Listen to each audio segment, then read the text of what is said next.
So great. Thank you, everybody, for being here. Welcome to EIHR's 2024-2025 webinar series, Human Rights and the Arts, Resistance, Activism, Healing. I'm Kim Klett, Deputy Executive Director of the Educators Institute for Human Rights. If you haven't already, please feel free to put where you are joining us from in the chat box. And so I'd like to tell you, I know a lot of you have joined us before, but for those of you who are new to us, I'd like to tell you just a little about EIHR, taking lessons from the Holocaust and other historic human rights violations. EIHR develops teaching materials, convenes training workshops and summits, and supports educator networks to give secondary students a deeper understanding of how egregious conflicts arise and evolve, how justice is served, and most importantly, how we can prevent future atrocities. And here is our Executive Director, Kate English, with a brief message. I want to say welcome to you all once again, and thank you for joining us today, whether you're with us live or whether you're watching this afterward on YouTube. I do want to just point out that we are able to bring these webinars to you free of charge, and many of the other programs that we undertake as well are done without a cost because we know teachers are already stretched. If, however, within your stretched budgets, if you're a teacher, you're able to send us, $5 or $10 or whatever to donate to our greater work and help folks that are in DRC, teachers there who are currently working very hard to develop materials and lessons on peace building and Holocaust education, literally 2 weeks ago. And that's done by support of our donors. So if you are able to join, please click on the link that Colleen just put into the chat box and drop us a quick donation. We greatly appreciate anything you can do. Thanks so much, Kim. And Thank look you. forward to this immensely. Thank you for being here, Sophie. Thank you for having me. I'm so happy to be here. And please visit our website at www.eihr.org to find our many resources. This year's theme for our webinar series, as always, was chosen by our viewers. The arts are such an important part of our lives, no matter what might be happening in the world. Think about the way that art can transform our emotions and our thinking, how we can use art to share our voices and ideas, and how it can act as a form of resistance when we are oppressed or mistreated. We have many exciting speakers and artists who will continue presenting. We've been doing this since October, and they'll continue presenting through April. And we hope you can join us for the rest of the series. Later this month, on Sunday, February 23rd, we will be joined by Michael Simonson, the head of public outreach and archivist for the Leo Baeck Institute in New York, who will present Secret Testaments, the Artist's Affair in Theresienstadt. And Colleen is putting that link in the chat box now, so please register for that when you get a chance. And before we begin, I would like to acknowledge the land where EIHR's office resides. EIHR respectfully acknowledges the Piscataway and Nankachank or Anacostan people and the elders, both past and present, throughout the generations who have stewarded the land where EIHR gathers. As you listen today, please feel free to drop questions into the chat box or the Q&A. We will also send a follow-up email with the recording of the program, as well as any resources that are mentioned. And remember, you can watch past webinars on EIHR's YouTube channel, and Colleen will also drop that into the chat box for you. And now I would like to introduce today's guest, Sophie Neiman. Sophie is a freelance journalist covering politics, conflict, and human rights across East and Central Africa. She is a grantee of the Pulitzer Center, and her reporting and photography have appeared in Al Jazeera, the Christian Science Monitor, New Internationalist, the New York Review of Books, Prospect, and World Politics Review, among others. Sophie is passionate about telling women's stories, elevating grassroots perspectives, and using journalism to confront the legacies of colonialism and imperialism. She is based in Kampala, where she is the co-chair of the International Press Association of Uganda.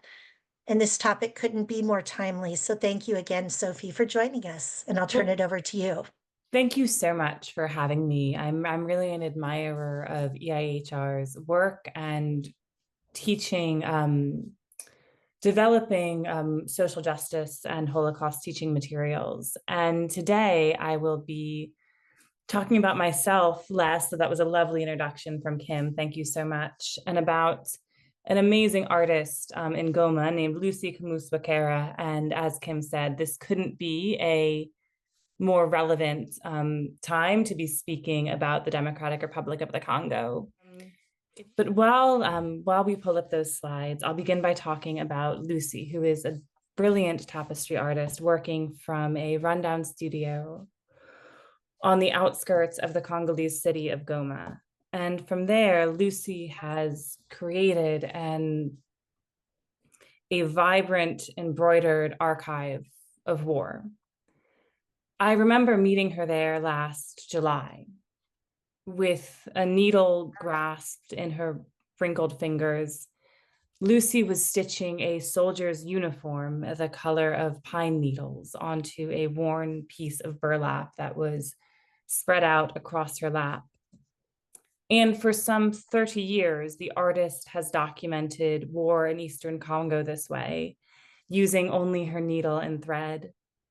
Her works, which have been exhibited in museums and galleries around the world, depict the staggering human toll of a generation uninterrupted by conflict. And in bright pictures, this woman documents battles, spinning beauty from tragedy in Eastern Congo. And this is Lucy. It's a brilliant photograph by my friend and colleague, Hugh Kinsella Cunningham. Lucy documents battles, spinning beauty from tragedy. And in doing so, she works to ensure that war in Congo is not forgotten. And she forces people to understand her country and to bear witness to its suffering. I wanted to preserve these moments for the future, she told me when we last met. People will come after many years and they will learn the history of our country. If you don't mind just switching forward to the next slide, please, Kim. So if you just go forward to the next slide, please. So from colonial rule, and this is, which is what this image is of. It shows two men being tied up and arrested during Belgian colonial times to armed groups. Lucy stitches events that many others long to forget. And she does this in the hopes of ensuring that the past is not only remembered, but that history does not repeat itself. In this sense, her work is both an act of careful documentation and of radical hope, a belief that there is a better future for her country and for her people. Can you go forward to the next slide, please?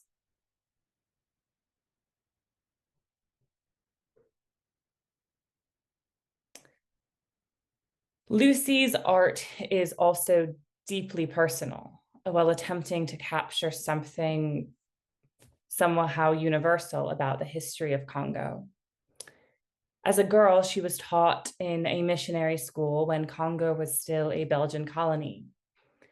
And the nuns there instructed her to stitch delicate images of birds and flowers. But Lucy's husband was killed during the First Congo War in 1997 while walking to his farm.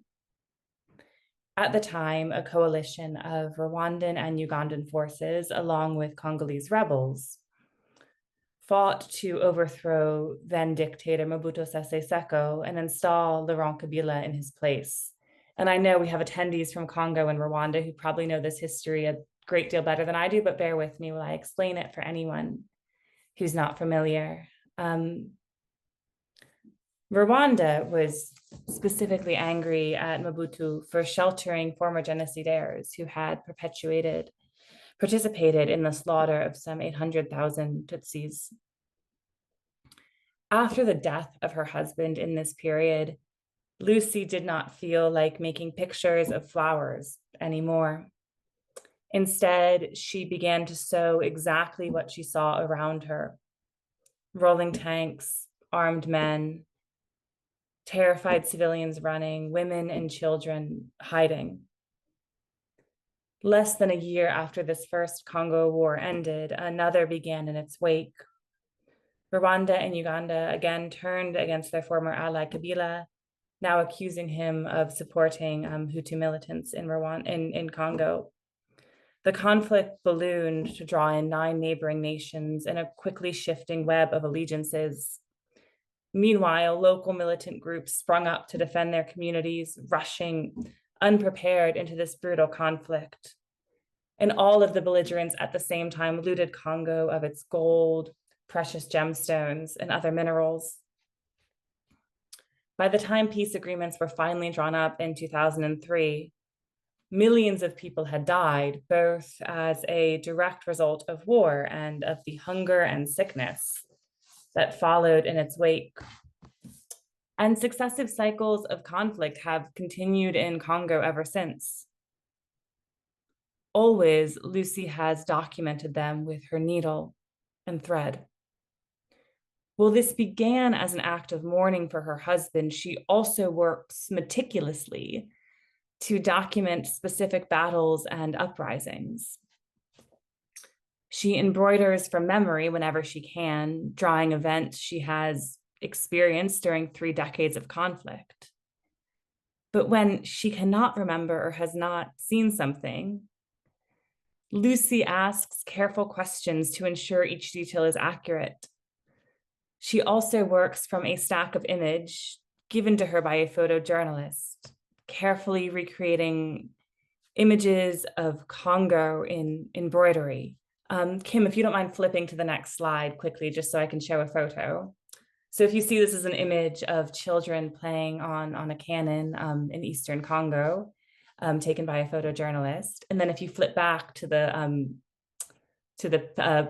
picture of Lucy's tapestry, you can see that this woman is both using her experiences of living through conflict and a turbulent time in DRC to create art, but she's also drawing directly on photographic documentation of Congo. Then Kim, if you can flip forward 2 slides again, sorry again, and then to the next one. Thank you so much. Some of Lucy's art also has political messages.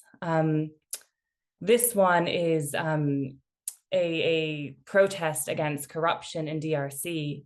If you can go back one actually, Kim. This, under a banner that is cut off but reads "Les journalistes en danger," complains about the difficulties the press face in DRC and shows journalists being stalked by armed men. And if you can go forward just twice, I think, you'll see, yes, this is my favorite tapestry by Lucy. It says, "No à la violence sexuelle," and shows women, and it is a commentary on the use of rape as a weapon of war, which has been endemic in Eastern Congo. Another tapestry by Lucy, which I unfortunately do not have a picture of, shows a man weeping under a banner about how Congo's mineral wealth has been taken by other countries, asking how a place can be so rich and so poor at the same time. If you don't mind going forward once more, Kim, please. Thank you so much. There's Lucy again with 2 of her grandchildren and great-grandchildren. Because this work takes a physical toll on Lucy. At age 80, her knees pain her, and she's beginning to lose her vision. And the work itself is also painstaking. Simply stitching a human face can take 5 days of careful embroidery. And the conflicts she embroiders, stitches, continue to impact her daily life as well. When I met Lucy in July, rebels from a group called the March 23rd Movement, or M23, which, according to the United Nations, has received backing from Rwanda and Uganda, were just 20 kilometers outside of Goma. At that time, fighting had cut off all roads leading in and out of the city, except for one running directly towards the Rwandan city of Gisenyi. This had driven up the prices of goods and basic necessities. As we sat in her studio, Lucy darkly complained to me that food had become too expensive. To give a bit more history, M23 is made up of former Congolese soldiers with connections to rebel groups stretching back to the aftermath of the Rwandan genocide. First formed in 2012, its rebels managed to occupy Goma that year. The group was then dormant for more than a decade, but stepped up its military activity in 2022. Human Rights Watch has accused it of shelling displacement camps and other densely populated areas, and of committing crimes against humanity, including unlawful killings and rape. And the impact of this on Lucy and her family and others like them has become even more urgent, even more acute now. Frankly, it's difficult to speak about as someone who loves Goma and has many dear friends there. A week ago, M23 marched into Goma and claimed that they had conquered the city. They now occupy the majority of it. When I last spoke to friends told me that clean water and electricity had only become available today, and civilians sheltered in their houses, rattled by each pop of gunfire in the streets. It's still difficult to get food.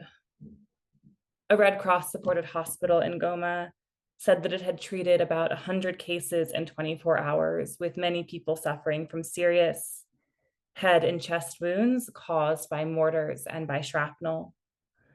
Meanwhile, members of the Congolese army and of Romanian mercenaries fighting on their behalf have crossed into neighboring Rwanda to surrender. M23 says it intends to take the capital of Kinshasa, located thousands of miles away. But in more immediate danger, perhaps, is the neighboring city of Bukavu in South Kivu. Residents there told me they were stockpiling food. And if it is captured by M23, it means the two cities that directly border Rwanda are no longer under Congolese control. I don't know exactly how this ends as a journalist. It's difficult to predict a future. And I worry for Lucy and for other friends. But I hope that when it does end, Lucy will be able to pick up her needle and thread again and document what is happening in Goma for all to see. If you can move forward just one slide. Thank you so much, Kim. I've been thinking about the theme of this seminar series of art as art as resistance, as it relates to Lucy's beautiful work, since I was asked to give this talk. Often I see Lucy's task of documenting conflict and Congo through art as being most akin to my own job as a journalist. In some ways, her aim is only to bear witness so that others can ask questions and find solutions. But at the same time, I also believe Lucy is a woman trying through her art to make sense of the pain and horror she has seen in the world and to create something beautiful from it. In this sense, I think art is an act of catharsis. But I also believe that to use art as a form of resistance is simply to continue making it, to believe that a future of any kind is possible even amidst violence and loss. Resistance is hope, and it is a glimmer of joy. Can you go forward one more, please? Thank you. There's Lucy sewing again.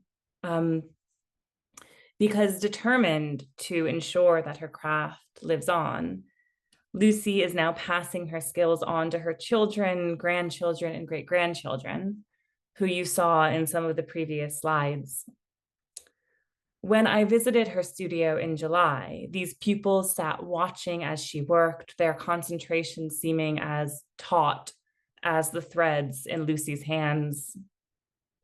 Mostly, though, they learn by doing, eventually stitching tapestries of their own in the same style as their grandmother and great-grandmother.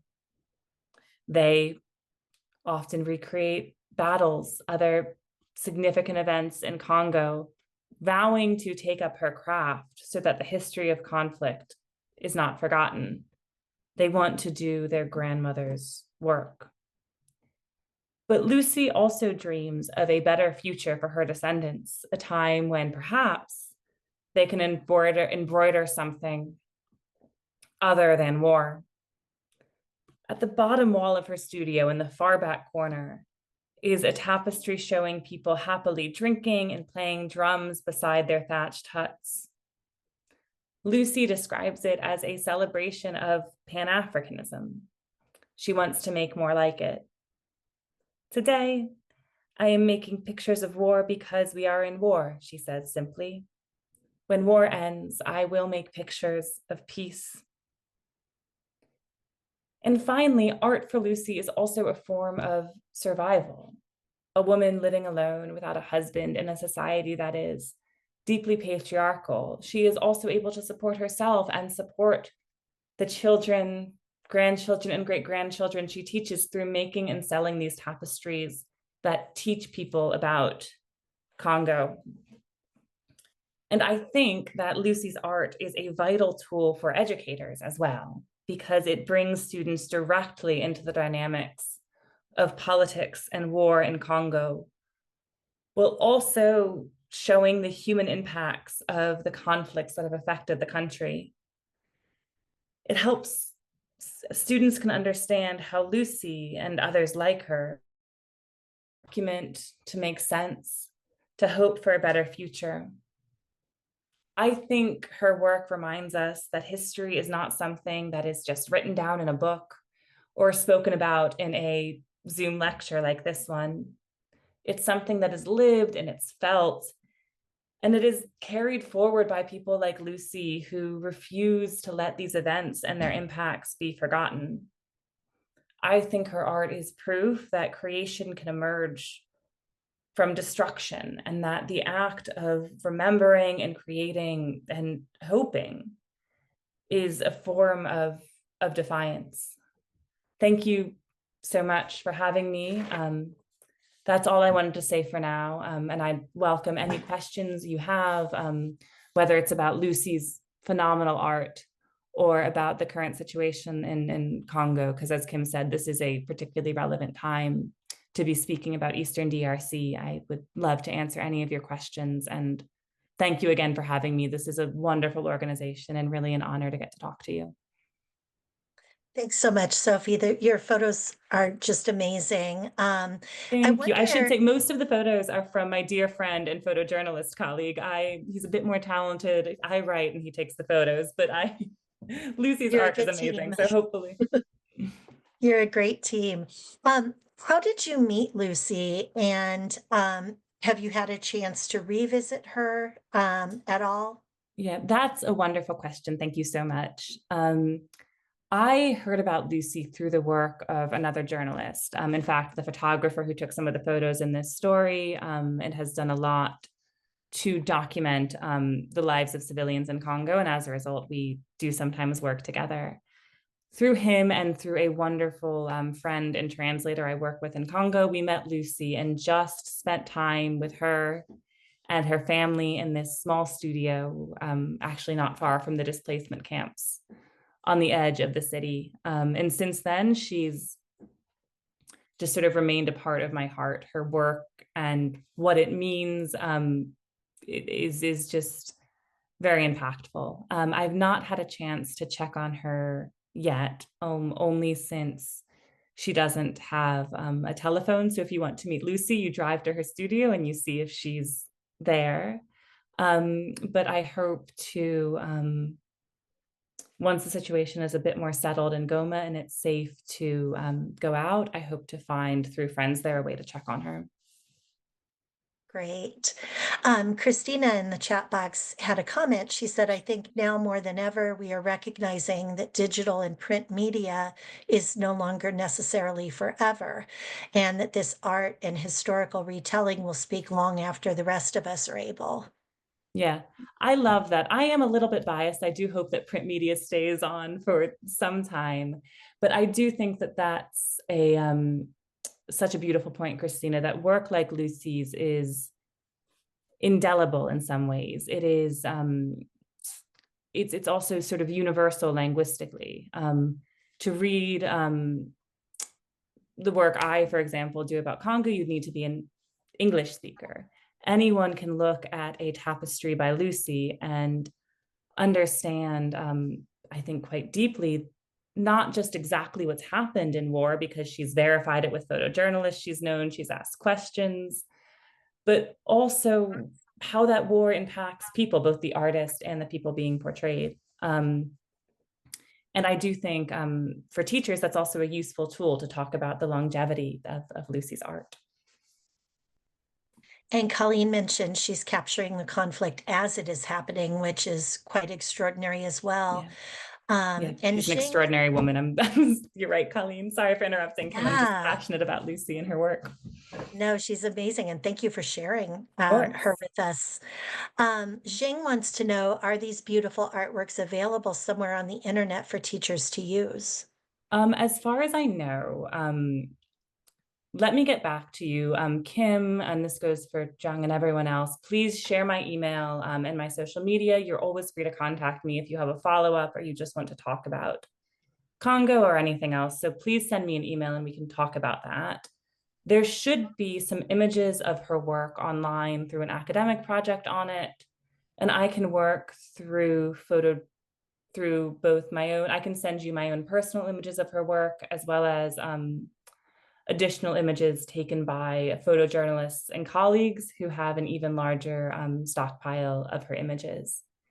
If you're interested in getting a physical copy of one of her tapestries, I can also help you do that, but it would mean, I think it's a bit of a process that of like having someone pick it up from Congo and then send it to wherever you are. Thank you. Yeah, and I think that for students, our students are very visual, Yeah. and they love to look at artwork and analyze it. And so I think that's, I used to use children's drawings Wow. from Darfur, right? That of what they had experienced. And my students were just so blown away with, first of all, how much they could recollect, kind of like Lucy, and how great they were as artists. So it can be very powerful. And what's wonderful about Lucy too is there's sort of the passing on of the art as well. I didn't notice a massive difference between the styles of Lucy and her descendants, but I wonder if you'll see sort of the same as this art continues to be passed on to the next generation and the generation after that. A stylistic change speaking to the real talent of these young artists from Darfur. But to directly answer your question, I am more than happy to provide you with an archive of my personal images, as well as some high quality photos by photojournalist colleagues who know Lucy. Just feel free to send me an email and we can chat. Thank you. And Melissa says, incredible work. Oops, it just moved on me. No, Thank you for documenting and sharing. This isn't a question. Your presentation reminded me of Holocaust survivor Esther Niesenthal Krinitz's embroidery that shared her survival experience. And I am familiar with that as well. And she put the link in the chat box if you I want would to love. check that out. Sure, let me see. I And am I will statically capture that busy. also and share it with everybody in a follow-up email. I would love that. Oh, Art and Yes. Remembrance, Esther's art. Yes. Um, oh, this is beautiful. I actually I know of these quilts. These are stunning. And I do really see that connection. And I think, yeah, you can, it's beautiful. Sorry, I'm a bit speechless. This is amazing. I know, I love all the connections, and the fact too that it just amazes me that Lucy, when you said that she's 80 and still doing this, I mean, even though it's getting more difficult for her, the fact that it just shows her passion, Yeah, I for what mean, she does. I think it's so many things at once. It's catharsis. It's this release of the pain of living through conflict through art.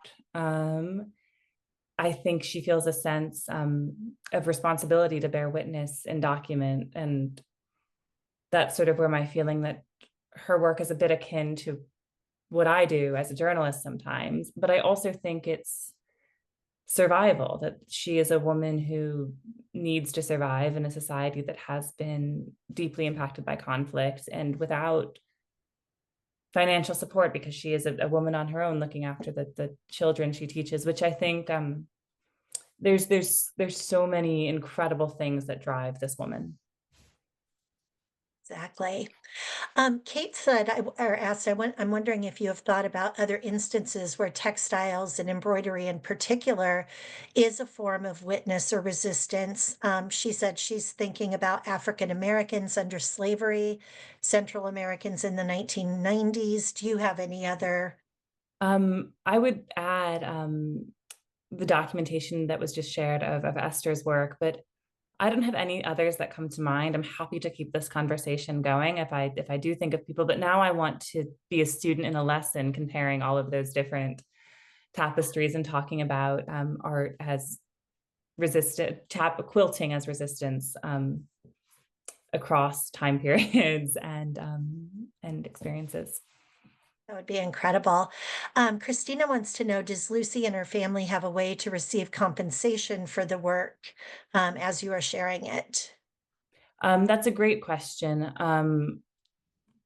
They receive compensation for direct payments for the tapestries. If you're interested in sending money to Lucy or supporting her family, especially with everything that is happening in Goma at present, please feel free to send me a message and we can speak about that in more depth. I really appreciate you bringing that up. And the question was asked, and I'm going to, I'm answering this other question. I'm going to share my screen for just a second and Sure. share. Thank you again for all your help with the technology. Oh, yeah, no problem. This is Esther's in case anybody didn't go to it. And somebody had asked about the sharing of resources. Yes, I will send a follow-up email later this week that will have any links that were mentioned, any other resources. We'll share Sophie's email and the recording, of course. Yeah, that is amazing work. Any other questions? Feel free to put in the chat box. Yeah. And I would say I'm here. I wanted to come here mostly to share Lucy with as many people as possible because she deserves attention. But this is unfortunately a very relevant time to be speaking about Goma and in the situation in Eastern DRC, which I know has, Kim was saying, had been on the mind for a number of educators. So I'm happy to speak more about that, about how people in general are responding to conflict in Congo, other forms of art as resistance. I don't want to take up too much of your Sunday, but also please do know that I'm happy to speak about anything you're curious about.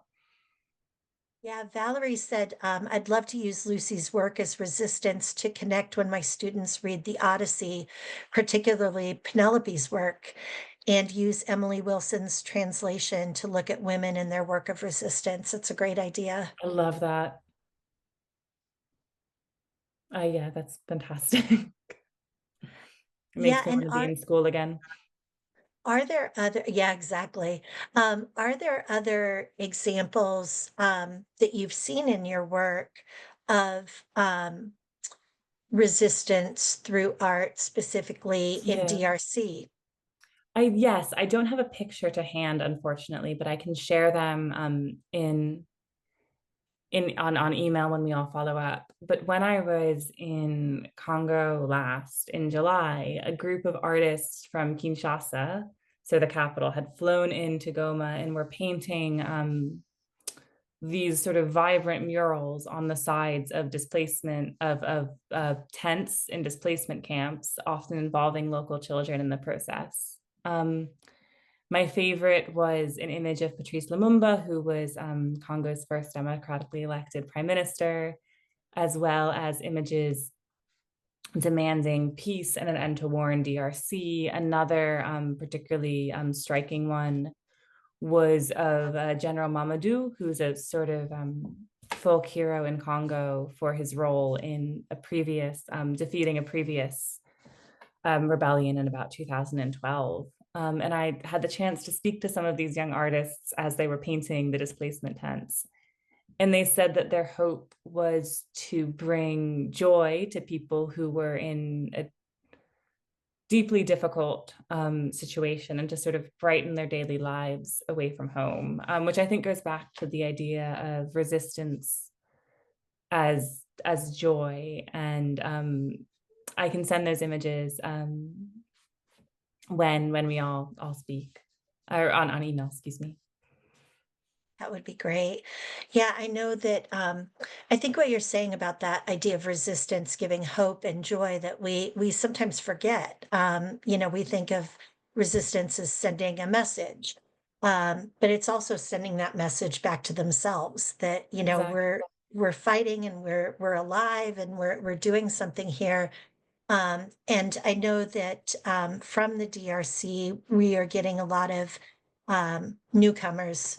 We were to the United States, and that was one of the things that a lot of them expressed, was that they had been in these displacement camps for years and years, but that there was that hope, and that's really interesting to hear. Again, that they're doing this on the sides of tents. That just is incredible. Yeah. Wow. Well, thank you. I thought it was incredible as well, and that's a beautiful comparison. And I do hope that more people are allowed to come into the United States at some point on a different note. Yes. Any other questions Emma, or if thoughts? Yeah. I may, I want to put a staff member on the spot who's in the attendees list. Alma, are you aware of anything of this sort that was taking place during the war in Bosnia?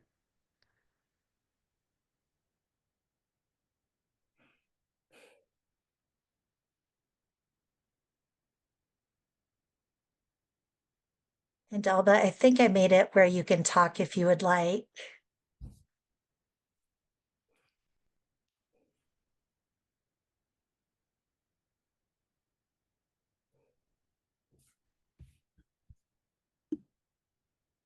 She might not be able to. I'll wait and see if something comes in the chat box from Alma. We do have a couple of more questions. Valerie wants to know, how challenging is it for Lucy to get hold of materials to create her documentation? That's a great question. From what I know, she sort of uses what she can find for the actual sort of background to the tapestries. So she began using sort of burlap sacks or old tobacco sacks, which she could get very cheaply. I do remember her mentioning that the thread was expensive, but and that was a challenge, but that it wasn't, at least at the time I spoke to her, wasn't beyond the money. There wasn't a major challenge in getting the physical materials for the tapestries. I do frankly wonder, and it's a great question from you, if finding those physical materials will become more difficult as the situation in Congo and in Goma escalates with sort of the ongoing occupation of the city by an outside rebel force. And I wonder if Lucy, knowing how resilient she is, will find ways to continue to make tapestries, but perhaps rely on other found materials, which itself would speak to the reality of life in DRC. Very much. Christina shared a link to a children's book, and I will include that. It's about art as resistance, and I will include that link in the follow-up. Valerie had a follow-up question to that one. She said, so how hard would it be if students wanted to collect and send thread and needles to her? Let me think, and we can speak. I think that's a wonderful idea and would be something that would make a big difference for her and her family. When we all send the emails, let me see what can be done. I think there could be a way for me to get them where I live, in a country in Uganda over the border, and send them on a bus, but it would be, I think it depends on what the situation with the borders to Congo look like now, considering that the city where Lucy lives is occupied. But I do think it sounds, there's potential for a really wonderful student project there, and one I'd be happy to support. Sorry for a somewhat inconclusive answer. No, thank you for thinking about that. Jing wanted to mention that they will reach out to you via email, because it looks like Jing is working on a book on teaching wartime sexual violence for secondary social studies Yeah. teachers, and has a chapter on resistance and would love to include Lucy in her artwork. So Please, that would be, I think that's incredible. And again, I just want to reiterate, one of the most, as a journalist, you so often feel like you are shouting into a void, and it's such a treat to get to talk to such conscious, thoughtful, wonderful, education-focused people. So please treat me as well as a resource going forward if you have, outside of this conversation, questions about journalism, art, and how you can make that very difficult topics accessible to younger students. I'll always be available to you. thank you. And Alma, I see you've unmuted. Do you want to tell us about art or textiles that you witnessed in Sarajevo during the siege or after? Yes, thank you. I hope can you hear me now? Yes. Okay, thank you. Yes, there were many forms. Art was obvious. First of all, thank you so much for the talk. Thank you. Many different art forms that were used during the war as a sort of defense mechanism as well. And although I cannot speak about textile as much, I do want to say that when it comes to art, it was very interesting to see that performing arts was one of the main form of resistance here. And so we had the Sarajevo War Theater, which is even now a fully functioning theater that started to work during the war. And it's interesting to mention that the first uh, performance that they had was called The Shelter, and it was actually performed in something that was more of a shelter than an actual theater. So that was one example, and I do encourage everybody who's more interested in that story, to visit Sarajevo War Theater. Quite an interesting story and really powerful form of resistance during the siege in Sarajevo. However, there were other examples, especially with music and also with graffiti, that was quite another form, I would say, of very, very a collective form of resistance as well during the war. So graffiti was used throughout, and I guess that some of you have also seen some of those maybe throughout the years. But graffiti was in a way also used as a source, especially for people. For example, when I speak about my hometown Sarajevo, as a form during running from bombs and snipers, as a form of support in a way as well for the citizens. Textile, interestingly enough, I do not have similar examples for that, but textile was used to cover streets. I wouldn't call it wasn't art, right? But it was used to cover streets from snipers at that time. And you can also see that if you visit Sniper Alley and other examples where huge coverings, huge textile was used in the streets to cover parts of certain streets that were a lot targeted by snipers to cover citizens as well. So, and one more, I also encourage you to visit Sarajevo map during the war, which actually uses, it looks more like a cartoon-like image, but it's actually another form of resistance that it shows the map of Sarajevo. It was drawn, but it actually shows the critical sniper and bombing spots in the city as well. So I do encourage all of you who are maybe interested in that.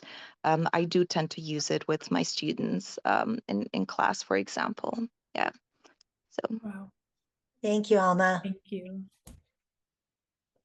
Thank you so Always much. good to get those connections.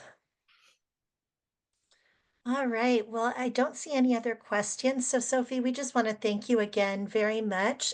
Colleen is going to drop a link for a follow-up survey. If you would like to fill that out for us, that'd be great. Sure thing.